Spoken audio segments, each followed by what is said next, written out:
morning and greetings from Northumberland on this grey morning. It feels like Storm Francis hasn't quite finished running its course and we've got another damp day ahead. As you can see, I'm back in the study in my prayer space after my adventure in Beadnell yesterday.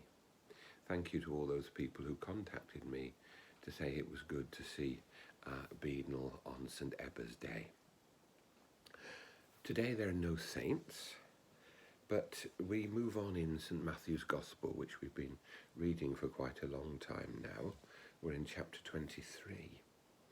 And in the Gospel at this time, the tension between Jesus and the religious leaders, the scribes and the Pharisees, is growing.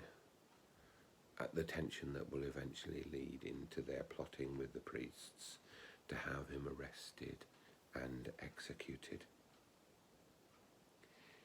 He uses very strong language in the Gospel today. Alas for you, scribes and Pharisees, charlatans, because you are like whitewashed tombs, which outwardly appear lovely, but inside are filled with the bones of the dead and with all uncleannesses.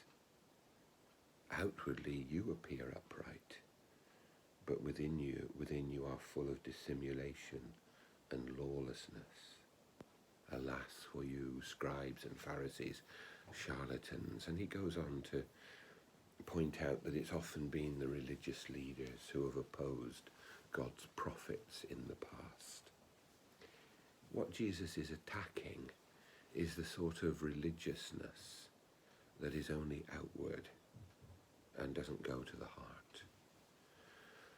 The Gospel of Jesus is about a challenge to the heart, a challenge to who we are, a challenge to the things we say and do, a challenge to the way we are with other people. And Jesus is saying that making an outward show of religion isn't enough.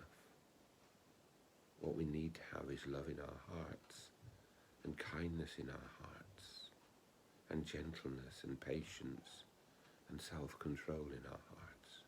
All the things that come from the Spirit, all the things that transform our inner lives, so that in our words and our actions we can be the people who reflect the love of Jesus.